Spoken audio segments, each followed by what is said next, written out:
folks. This is Waylon. Sorry I'm late and kind of a mess, but I'm happy to be here with you. I had a whole bunch of ideas for what to talk about today, and I thought I would do Choose Your Own Adventure with you guys, so you guys could choose which one I would talk about.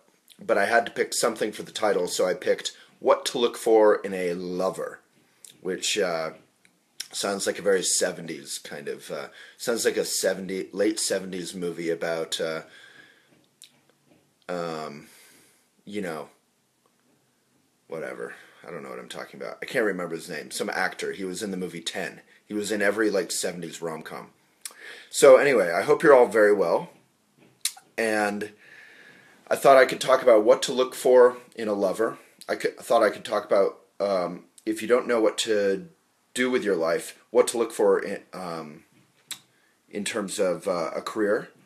And I thought I could go over 5 things that we want that won't make us happy, and 1 thing that will. So I thought those were 3 good subjects. But yeah, you can kind of vote in the comments if you like. I might just jump into it. And if you're just tuning in, please do say where you're from. It's kind of a nice little tradition. It makes me feel like it's a two-way street, that you guys are out there. This isn't just me talking to myself, looking at my messy hair and my tired face. I just had really good coffee. I hope you've had similar luck in your life. From Kicking Horse, which is not a sponsor, though they should be. Kicking Horse Coffee. And I feel ready to go. I worked until about 12:30 last night, and I'm fired up about life. And my dog is out here if anyone wants to take a look at him. So I'm going to wait and see if anyone has a vote. The 3 things we could talk about, if you feel like it, are what to look for in a lover. That's actually important. If you're not sure what to do with your life, what to look for in terms of a career that will be successful and give you joy. And what was the other option? No, I forgot the other option. So this is what happens when you do a video every day for months straight. They all just blend into one. All right, we got Maria. Hello. Andrew, good morning. Wendy, morning. No one's saying where they're from. Amy from Salt Lake City. Andrew from Sonora. Georgia from Plymouth. Maria from Glastonbury, UK. Stephanie from the Netherlands, I'm jealous. Brigitte from Seattle, also jealous. Sarah is our editor today. Everyone could give Sarah some love. She's a big sweetie, and I think she's living in London right now. Melissa, St. Louis. I used to be a big Cardinals fan. Ozzie Smith. That dates me pretty thoroughly. Shasha from Slovenia. I don't know how to say your name. Sazia. Jeanette, who is in the Messy Hair Club. Norman, Oklahoma. Hello, Renee. And we're going to start as soon as I see one goddamn vote from one of you on what I should talk about. What would be helpful and fun for you guys? Don, Niagara Falls, Ontario. I know I'm looking into my thing, talking to myself. Lizelle, but you guys are... Jeanette, you want to talk about self-discipline? What to look for in a lover? There's 1 vote. All right. What to look for in a lover? 2 votes. Career option. So I think I'll do what to look for in a lover. There seems to be a lot of votes for that. And for the number 2 one, what to look for in terms of a career that will be successful and give you joy. I have actually done a video on that, and Sarah, if you could put that in the comments. It's, I think, a 2-part video, and it's titled Right Livelihood. So this blabby stuff isn't just from my stupid self. It's from the Buddhist tradition, mindfulness, that I have been fortunate enough to get to study and practice meditation in since I was a little kid. And while I say I'm stupid, we're all sort of stupid. That's not denigrating to myself. It's healthy to make fun of yourself, but when you make fun of yourself, self-deprecating, you have to do it with love. You can't do it with self-aggression. So just to be clear, I was a wild child, like a lot of us, and I was lucky enough to have great mentors with a wonderful sense of humor and caring and empathy. And so I got to grow up doing meditation and doing sort of Buddhist summer camps. And I learned about Right Livelihood, which is that option number 2. And we'll put those videos or blogs in the comments. Sarah, I'm sure, has already done it. No pressure.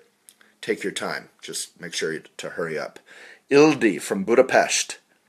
Sylvia from London. Carla, seems like you're having a similar conversation today. Okay, lots of votes for what to look for in a lover. Melissa, dealing with the effects of a narcissist. I actually have a video on kind of that. Sarah is, I think, one of my most popular videos ever.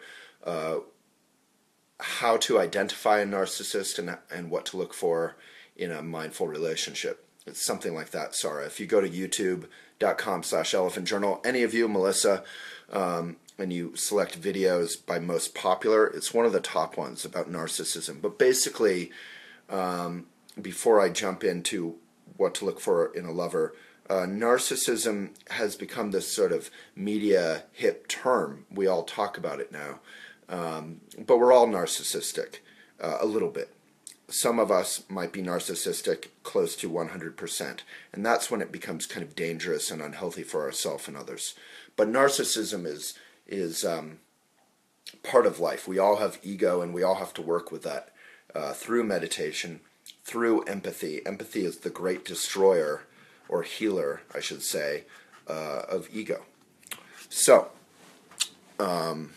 let's jump into what to look for in a lover.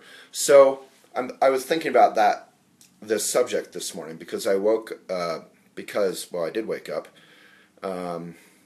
which I'm grateful for, but because yesterday I met a girl, and I don't know her at all, and so I woke up this morning thinking, it's so interesting, that space before a first date. And when you're on a first date, you're asking, it's almost like an interview of each other. And you're asking, basically, who are you? What is important to you? The reason you're going on a first date usually is that you're tentatively already attracted to them. So attraction usually isn't the subject. So what are we trying to find out in that first date? We're trying to find out if they're a good person, if they're genuine, if they seem sort of trustworthy to let into our lives at all. When we're immature, we look for different things. We tend to look for charm. We look for, we kind of almost want to get just romanced and convinced that this is a fun person. And that's okay.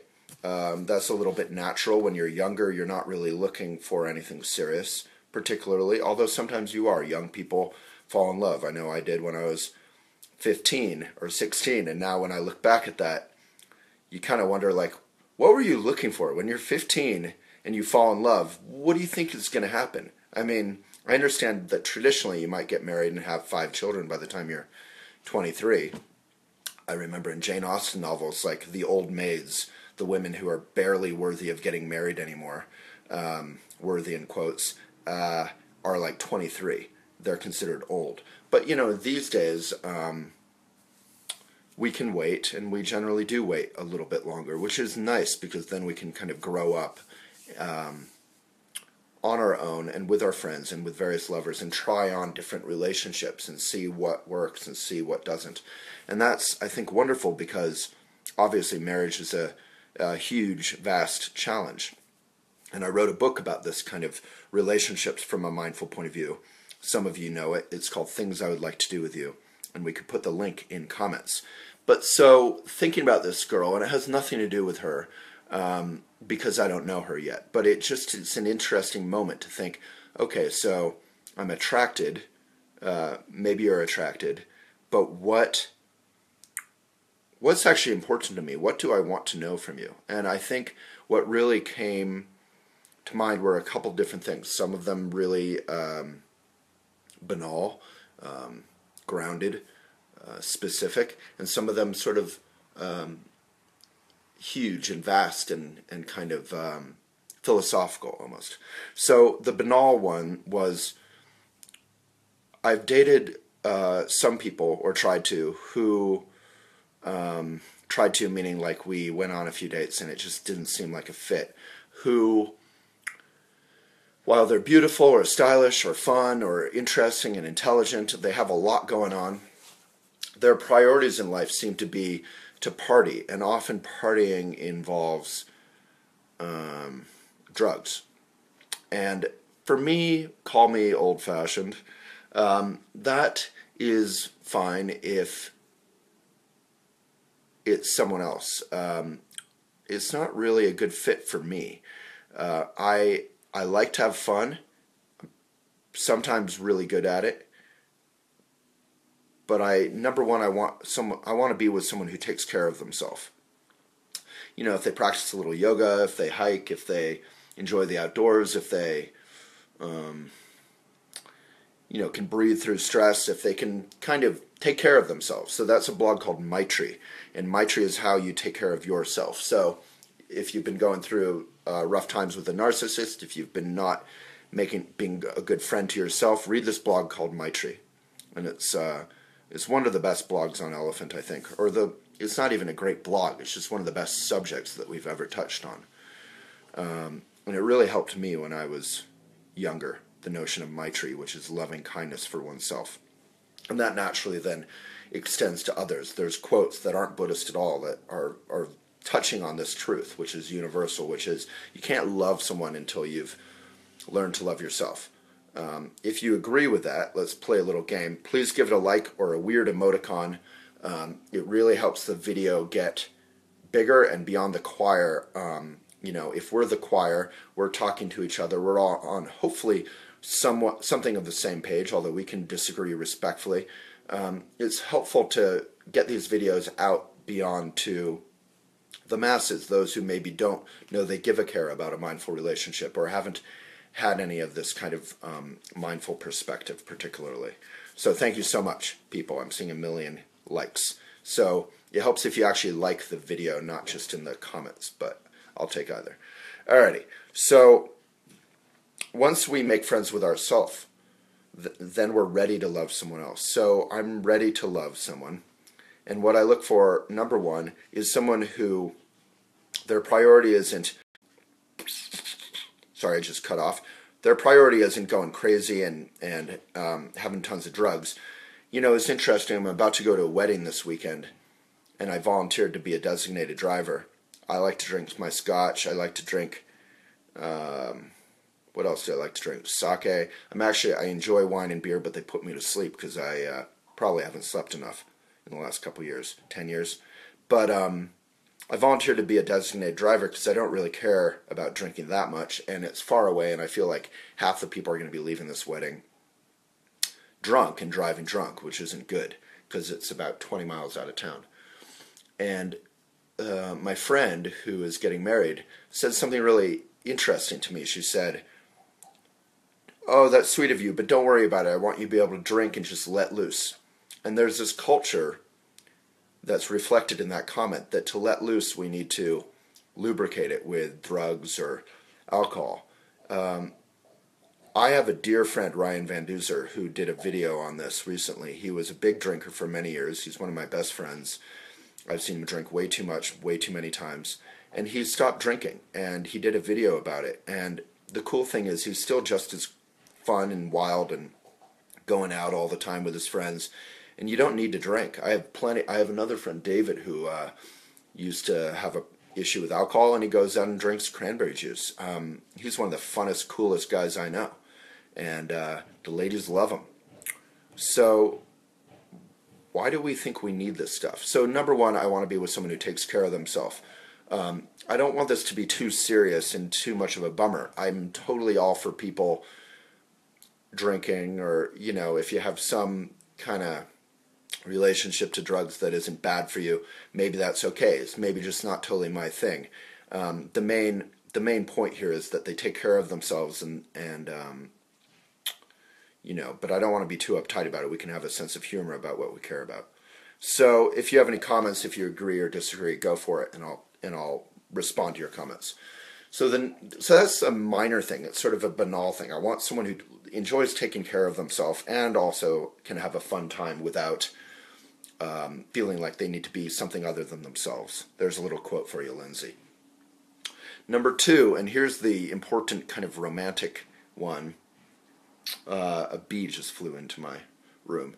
The important romantic one is, when I met this girl, I want to know, what does she care about in life? What does she want to work night and day for? What is she passionate about? Because if it's, being a lawyer and making 200 grand, that's great, but it's not my thing. If it's being a lawyer and volunteering for good causes and nonprofits and those not fortunate enough to have good representation, or if it's, say, working for a nonprofit that registers young people to vote, or say it's fighting fracking or some sort of activism, like for Native Americans who are fighting to protect their land.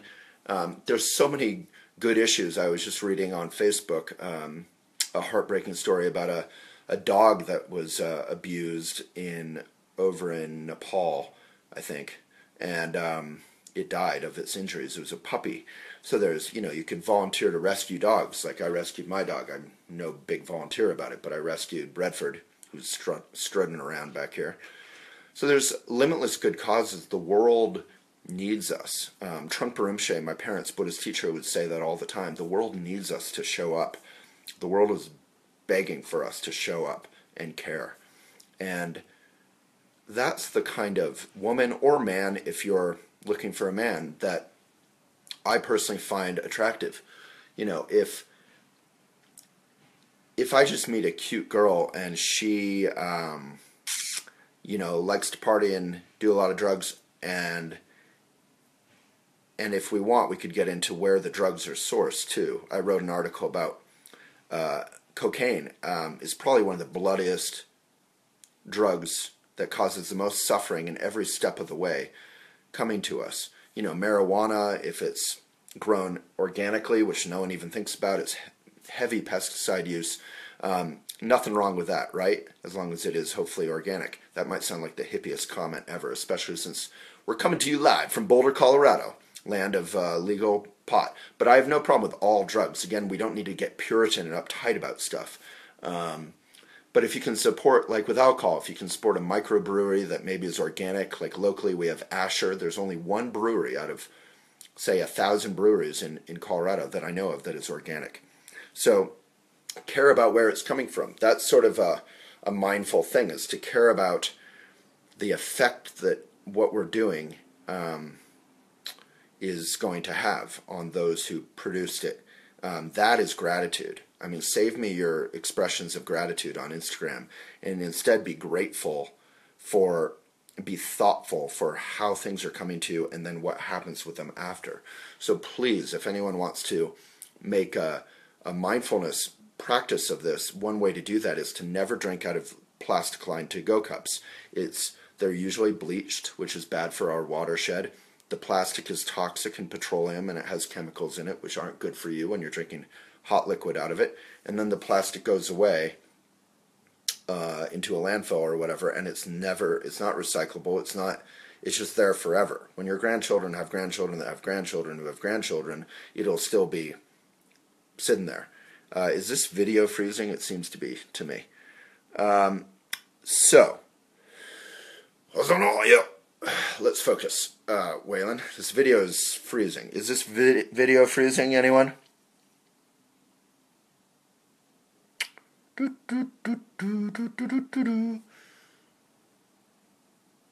don't know if it's freezing. Anyway, so what I was lying here in bed this morning just thinking about, sort of hypothetically, about going out with this girl and saying, what do I actually care about? And the main thing that I really could think of that I cared about, that I wanted to know, was what is she passionate about? If we find something that we're passionate about, and this comes to option number 2, so those who voted for right livelihood, you're getting both.